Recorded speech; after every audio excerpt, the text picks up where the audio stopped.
भाद्रपद मास के दूसरे सोमवार की पावन कथा। यह केवल व्रत उपवास का नियम नहीं, बल्कि शिव शंकर और माता पार्वती की कृपा पाने का सुंदर अवसर है। लेकिन मेरी एक छोटी सी विनती है आप सबसे, इस कथा को अधूरा मत छोड़ना, क्योंकि कृपा भी तभी पूरी बरसती है जब कथा पूरी सुनी जाती है।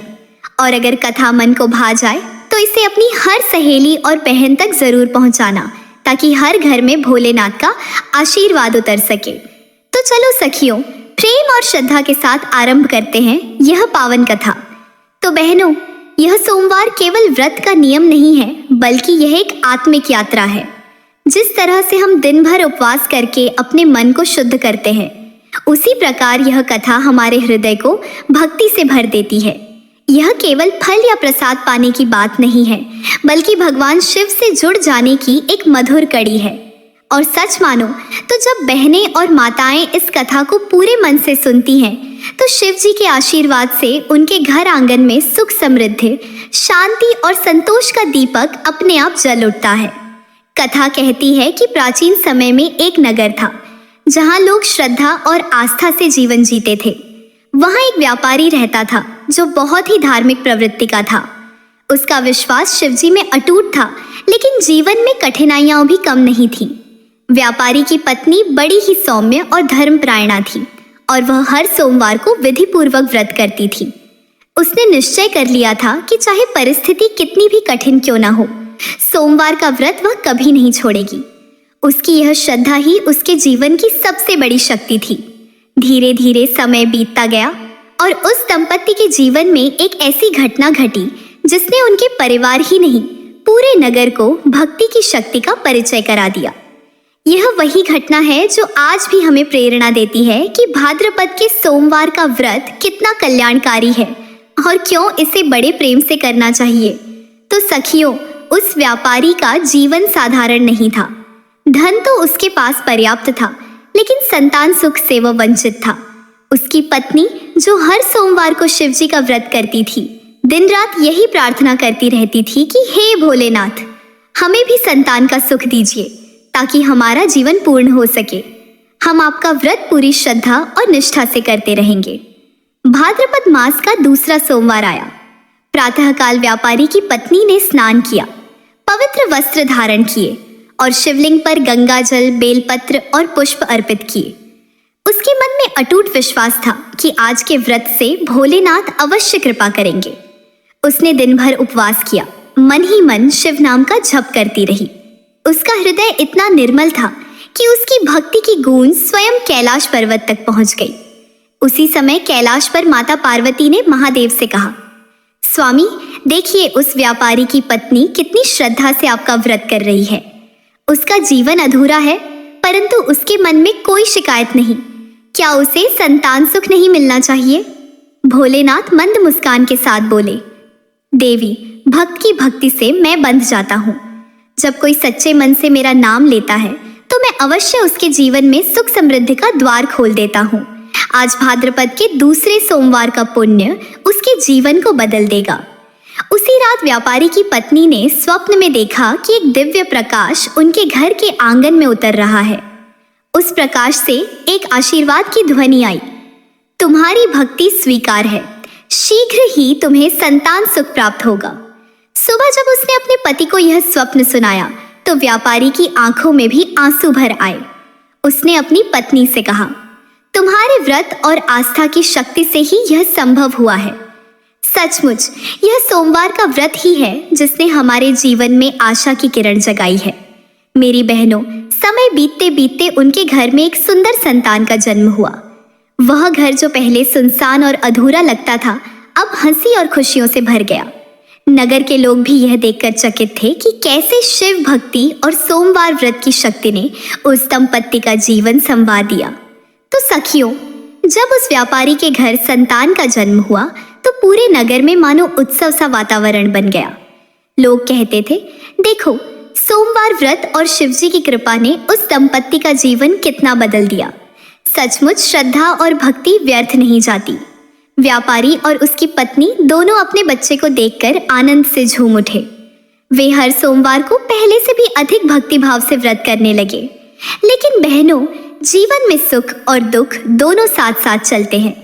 जहां एक ओर सुख के दीपक जले थे, वहीं दूसरी ओर समय ने उनकी आस्था की परीक्षा लेनी चाहिए। एक दिन ऐसा हुआ कि व्यापारी के घर अचानक भीषण विपत्ति आ पड़ी। उसका जहाज जो दूर देशों में व्यापार के लिए गया था, समुद्र में तूफान का शिकार हो गया। सारा माल डूब गया और भारी हानि हो गई। नगर में यह खबर फैलते ही लोग कहने लगे, अब तो व्यापारी का परिवार फिर से कठिनाई में पड़ जाएगा। व्यापारी बहुत दुखी हुआ, पर उसकी पत्नी ने उसे सांत्वना दी। उसने कहा, स्वामी, चिंता मत कीजिए, धन का नुकसान हुआ है, परंतु शिव जी का व्रत और उनका आशीर्वाद हमारे साथ है। जब तक हम सोमवार व्रत को नहीं छोड़ते, तब तक कोई विपत्ति हमें तोड़ नहीं सकती। उसकी बातों ने व्यापारी का मन दृढ़ कर दिया। उसने निश्चय किया कि वह विपत्ति का सामना धैर्य और भक्ति से करेगा। अगले सोमवार को भाद्रपद मास के शुभ अवसर पर उसकी पत्नी ने और भी बड़े श्रद्धा भाव से व्रत किया। उसने शिवलिंग पर जल चढ़ाते समय आंसुओं से प्रार्थना की, हे भोलेनाथ, हमारे परिवार की रक्षा कीजिए, हमें दुख सहने की शक्ति दीजिए और हमारे जीवन से अंधकार को दूर कीजिए। उसकी इस करुण पुकार से कैलाश पर फिर हलचल मच गई। माता पार्वती ने भोलेनाथ से कहा, स्वामी, आपकी भक्तिन बड़ी दयनीय स्थिति में है। पहले आपने उसे संतान दी, अब उसके जीवन पर संकट है। क्या आप उसके व्यापार को पुनः फलदायी नहीं करेंगे? महादेव मुस्कुराए और बोले, देवी, यह तो भक्त की परीक्षा है। जो परीक्षा में सफल होता है वही सच्चा भक्त कहलाता है। व्यापारी की पत्नी की श्रद्धा अडिग है और समय आने पर उसका फल उसे अवश्य मिलेगा। मेरी प्यारी बहनों, यही तो भक्ति का सार है। सुख में तो हर कोई भगवान को याद करता है, परंतु दुख में जो भगवान का नाम नहीं छोड़ता, वही सच्चा भक्त कहलाता है। और यही शिक्षा इस सोमवार की कथा हमें देती है। कुछ ही दिनों बाद व्यापारी को अचानक एक अप्रत्याशित शुभ समाचार मिला। उसके डूबे हुए जहाज से कुछ सामान समुद्र किनारे सुरक्षित मिल गया। वह सामान इतना मूल्यवान था कि उसकी हानि की भरपाई हो गई। व्यापारी ने आकाश की ओर देखकर कहा, हे शिव शंकर, यह आपकी ही कृपा है। आपने हमें कठिनाई में भी नहीं छोड़ा। लेकिन बहनों, कथा की गहराई यही खत्म नहीं होती, क्योंकि इसके बाद व्यापारी के जीवन में एक और बड़ी घटना घटने वाली थी, जो यह सिद्ध कर देगी कि सोमवार का व्रत जीवन की दिशा ही बदल देता है। इसीलिए पूरे ध्यान से मन लगाकर सुनिए। व्यापारी का जीवन धीरे धीरे फिर से पटरी पर आने लगा। शिवजी की कृपा से उसका व्यापार संभल गया। घर आंगन में संतान की किलकारियां गूंजने लगी और दंपत्ति का मन भक्ति में और भी गहरा डूब गया।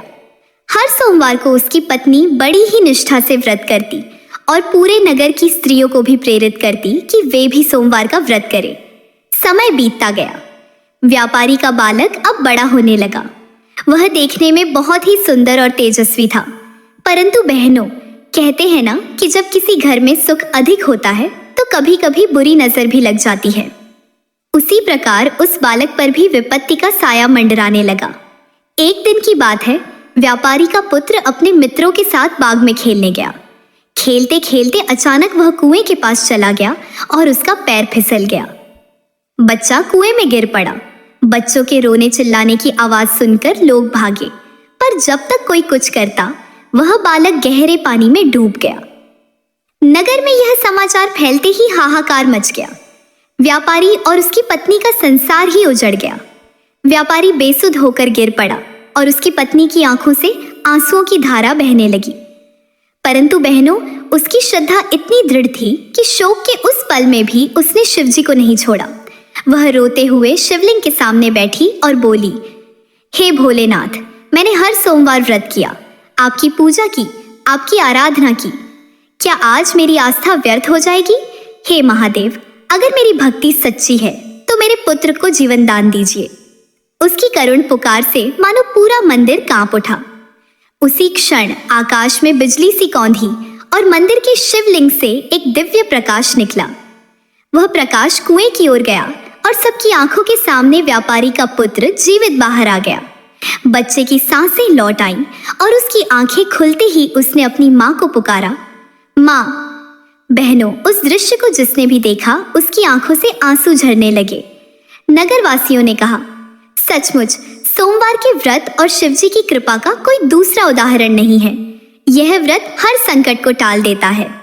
व्यापारी और उसकी पत्नी ने पुत्र को गले से लगाया और हृदय से महादेव को प्रणाम किया।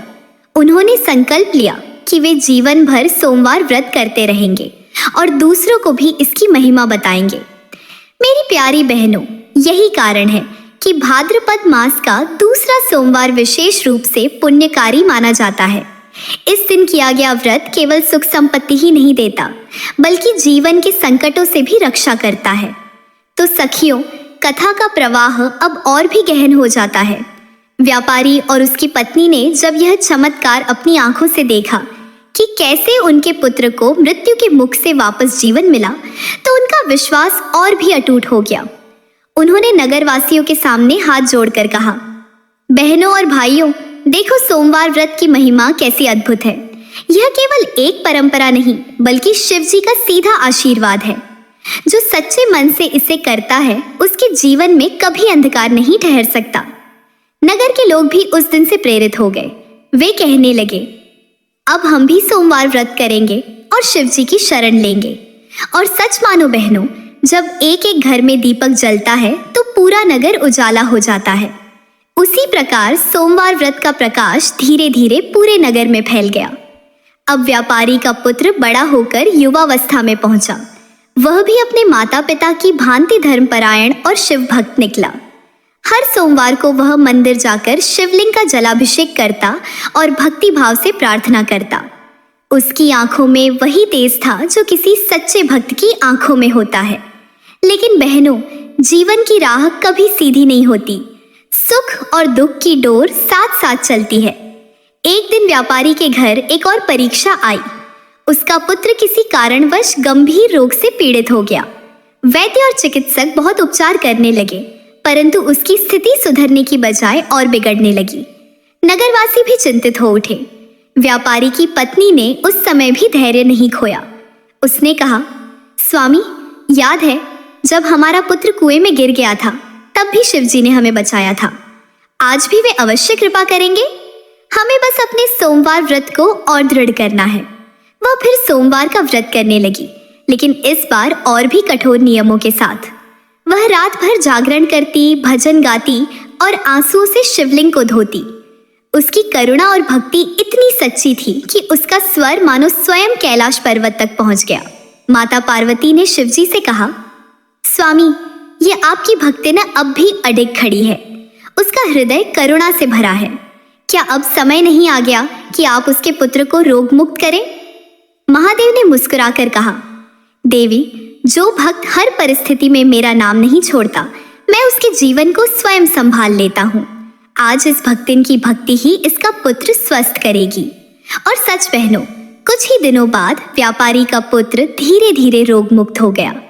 उसका चेहरा फिर से चमकने लगा और उसकी आंखों में जीवन की ऊर्जा लौट आई।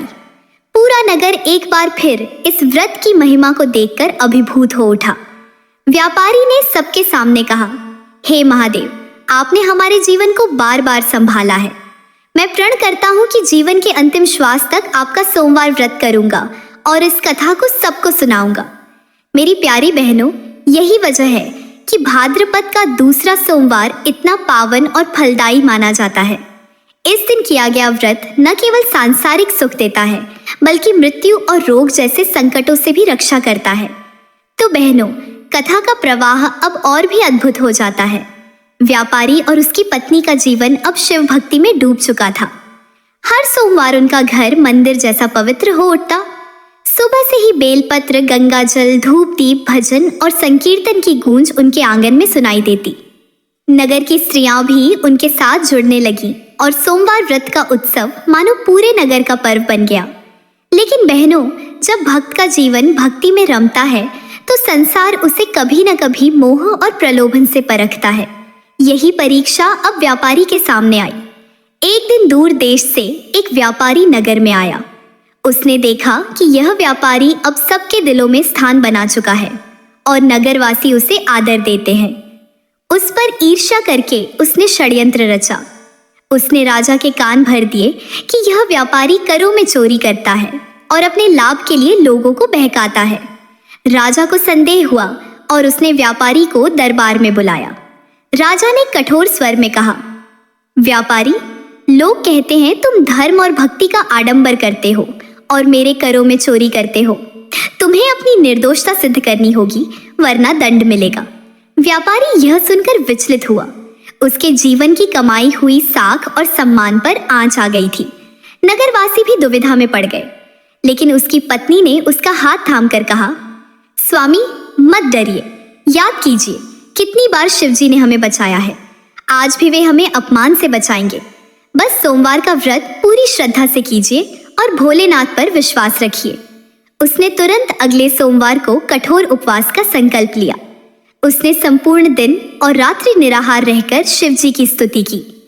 आंसुओं से उसने प्रार्थना की, हे भोलेनाथ, यदि हमने कभी भी सच्ची श्रद्धा से आपका व्रत किया है तो कृपा करके हमारे सम्मान की रक्षा कीजिए। बहनों, उसकी भक्ति से महादेव प्रसन्न हुए। उसी रात राजा ने स्वप्न में देखा कि स्वयं शिवशंकर त्रिशूल धारण किए उसके सामने खड़े हैं। शिवजी ने कहा, राजन, मेरा भक्त निर्दोष है, उस पर अन्याय मत करो, अन्यथा तुम्हें ही पाप लगेगा। सुबह राजा घबरा कर जागा और व्यापारी को दरबार में बुलाया। उसने सबके सामने कहा, मैंने तुम्हें दोषी समझकर बड़ा अपराध किया। स्वयं भगवान शिव ने मुझे स्वप्न में दर्शन देकर तुम्हारी निर्दोषता बताई है।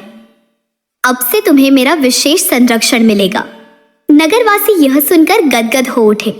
व्यापारी की पत्नी की आंखों से आंसू बह निकले, लेकिन इस बार वे दुख के नहीं बल्कि आभार और आनंद के थे। उसने मंदिर जाकर शिवलिंग के चरणों में सिर झुकाया और कहा, हे भोलेनाथ, आपने एक बार फिर अपने भक्त का मान रखा। आपके व्रत की महिमा का वर्णन तो स्वयं वाणी भी नहीं कर सकती। मेरी प्यारी बहनों, इस घटना के बाद तो सोमवार व्रत की महिमा और भी फैल गई। लोग कहने लगे, यह व्रत केवल रोग और संकट ही नहीं टालता बल्कि अपमान और कलंक से भी रक्षा करता है। बहनों, अब कथा का अगला अद्भुत प्रसंग सुनिए। व्यापारी और उसकी पत्नी अब नगर में आदर्श माने जाने लगे थे। उनकी भक्ति, उनकी सरलता और उनके जीवन की परीक्षाओं से निकली कहानियां लोगों के लिए प्रेरणा बन चुकी थीं। नगर के छोटे बड़े, धनी निर्धन, स्त्रियां और पुरुष सभी कहते, देखो, सोमवार व्रत करने वालों को कैसा दिव्य आशीर्वाद मिलता है। हमें भी इसे अपने जीवन का हिस्सा बनाना चाहिए। लेकिन बहनों, जब भी कोई भक्त धर्म के पथ पर आगे बढ़ता है, संसार उसकी परीक्षा और कठिन कर देता है। यही स्थिति अब व्यापारी के परिवार पर फिर से आई। कुछ समय बाद व्यापारी को व्यापार के सिलसिले में दूर देश जाना पड़ा। उसकी पत्नी और पुत्र को उसने घर पर छोड़ दिया। वह आश्वस्त था कि घर का आंगन शिव भक्ति से सुरक्षित है। परंतु बहनों, ईश्वर भक्त की परीक्षा वहीं लेते हैं जहां वह अकेला और असहाय प्रतीत होता है। एक दिन अचानक नगर में भयंकर अकाल पड़ गया। वर्षा कई दिनों तक नहीं हुई, खेत सूख गए, अन्न का दाना दुर्लभ हो गया। व्यापारी की पत्नी के पास भी खाने को कुछ न बचा। वह अपने छोटे से पुत्र को देखकर व्याकुल हुई, परंतु उसके चेहरे पर किसी प्रकार की निराशा नहीं थी। उसने मन ही मन कहा, भोलेनाथ, आपने हमें अब तक हर संकट से बचाया है, अब भी हम आपकी शरण में हैं। सोमवार का व्रत मैं नहीं छोड़ूंगी, चाहे पेट खाली ही क्यों न रहे। उस सोमवार को उसने अपने बेटे को साथ बैठाकर शिव जी का व्रत किया। भूखे पेट उसने शिवलिंग पर जल और बेलपत्र चढ़ाए और देर रात तक भजन गाती रही। उसका स्वर इतना करुण और सच्चा था कि मानो आकाश भी उसे सुन रहा हो। कैलाश पर माता पार्वती ने महादेव से कहा, स्वामी, देखिए, यह स्त्री कैसी दयनीय अवस्था में भी आपकी आराधना कर रही है। इसका बच्चा भूख से तड़प रहा है, परंतु इसके होठों पर केवल आपका नाम है। क्या आप इसे अब भी परखते रहेंगे? महादेव ने मुस्कुराकर कहा, देवी, यह भक्ति न सच्ची भक्ति का स्वरूप है। इसका व्रत ही इसके जीवन में समृद्धि लाएगा। समय आ गया है कि इसका आंगन फिर से अन्न और सुख से भर दिया जाए। अगले ही दिन नगर में अचानक बादल घिर आए और वर्षा होने लगी। सूखी धरती हरियाली से भर गई। खेतों में अन्न उगने लगा और नगर में राहत की सांस लौट आई। व्यापारी का घर भी अन्न और धन से परिपूर्ण हो गया। लोग आश्चर्यचकित होकर कहते, यह सब सोमवार व्रत का चमत्कार है। यही व्रत है जो सूखी धरती को भी हरियाली से भर देता है। व्यापारी जब विदेश से लौटा और उसने यह सब सुना तो उसकी आंखों से आंसू बह निकले। उसने अपनी पत्नी से कहा, तुम्हारी श्रद्धा और तुम्हारे सोमवार व्रत ने न केवल हमारे घर को बल्कि पूरे नगर को बचा लिया। तुम्हारी भक्ति ही हमारे जीवन की सबसे बड़ी पूंजी है। सखियों, अब कथा का अगला गहन प्रसंग सुनिए। अकाल से नगर को मुक्ति मिल चुकी थी, हरियाली लौट आई थी और लोगों के दिलों में फिर से आशा का दीपक जल उठा था। व्यापारी का घर भी अब पहले से कहीं अधिक समृद्ध और सुखी दिखाई देने लगा।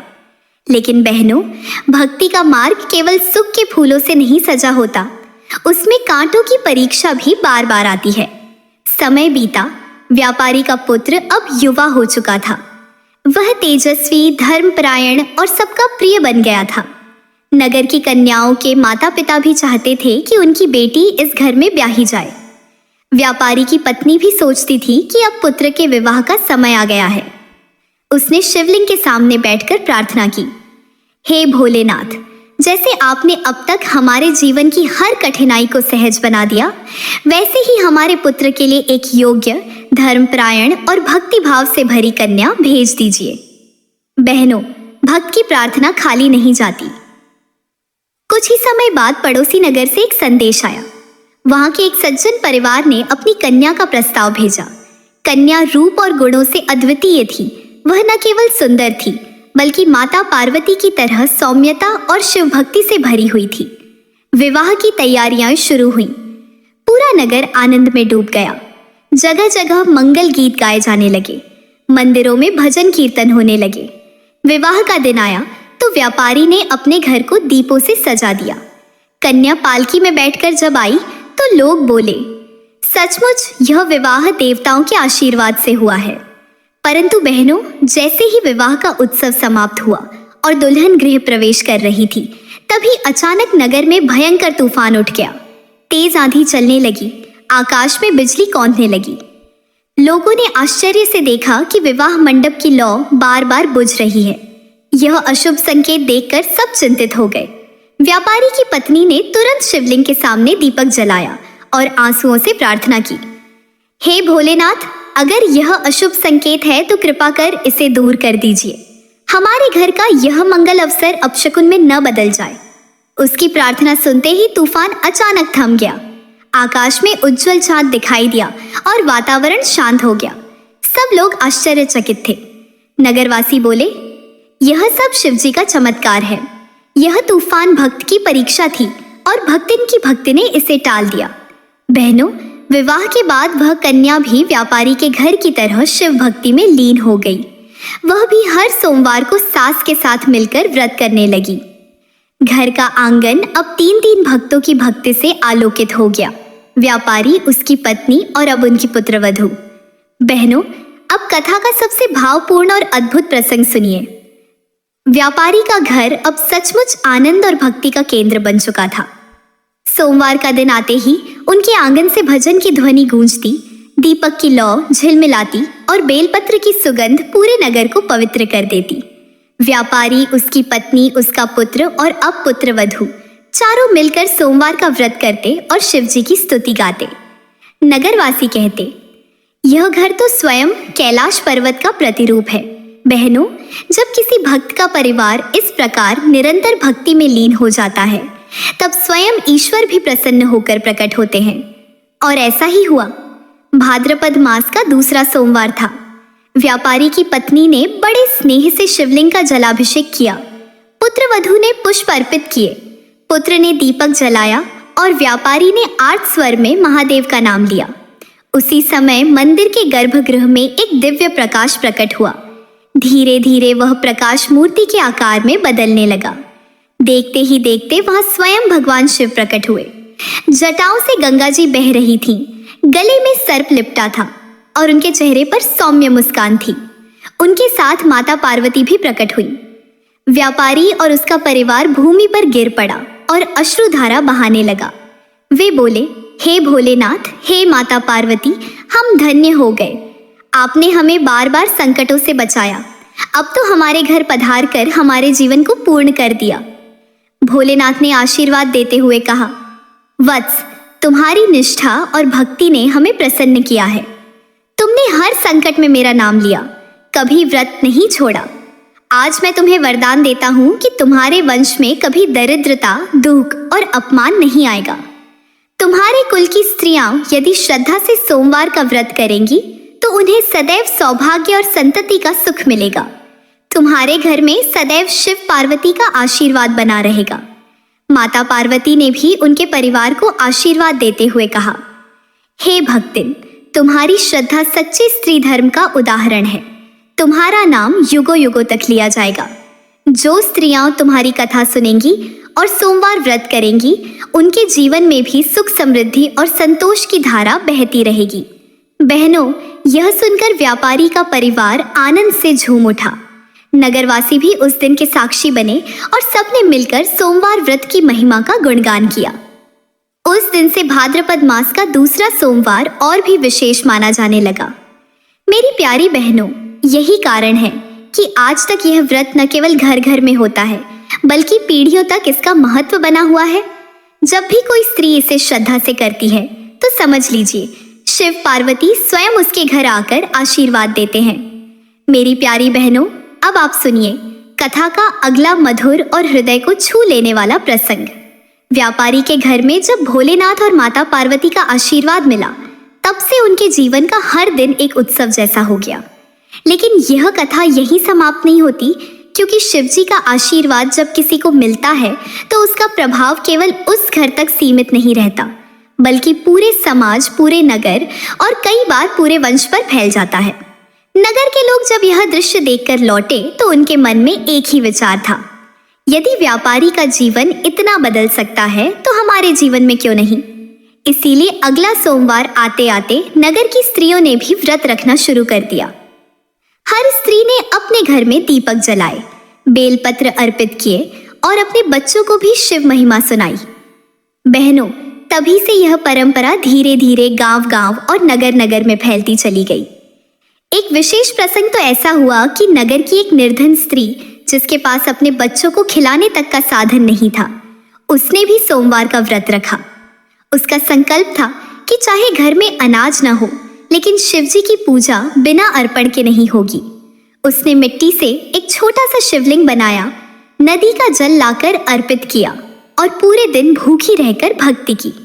रात को वही निर्धन स्त्री जब अपने बच्चों को सुला रही थी, तभी उसके द्वार पर किसी ने दस्तक दी। उसने द्वार खोला तो सामने एक साधु खड़ा था। साधु ने कहा, माँ, मुझे बहुत भूख लगी है, क्या कुछ भोजन मिलेगा? स्त्री व्याकुल हो उठी, स्वामी, मेरे पास तो अपने बच्चों के लिए भी भोजन नहीं है, लेकिन आप थके हारे आए हैं तो थोड़ा जल मैं आपको दे सकती हूँ। साधु ने जल ग्रहण किया और मुस्कुराते हुए कहा, माँ, चिंता मत करो, तुम्हारे घर में कभी अन्न की कमी नहीं होगी। यह कहकर साधु अदृश्य हो गए। और बहनों, आश्चर्य देखो, सुबह जब वह स्त्री जागी तो उसका आंगन अनाज से भर चुका था। बर्तन, वस्त्र और धन भी वहां रखा था। यह देखकर वह स्त्री रो पड़ी और बोली, यह सब शिवजी की कृपा है, मैंने तो बस सोमवार का व्रत किया था। बहनों, इसी प्रकार से सोमवार व्रत का महत्व बढ़ता चला गया। यह केवल व्यापारी के घर तक सीमित नहीं रहा, बल्कि समाज की हर उस स्त्री और हर उस परिवार तक पहुंच गया जिसने इसे श्रद्धा से अपनाया। यही कारण है कि आज तक हमारी दादियाँ, नानियाँ और माताएं इस व्रत को करती आई हैं और यही परंपरा हम तक पहुंची है।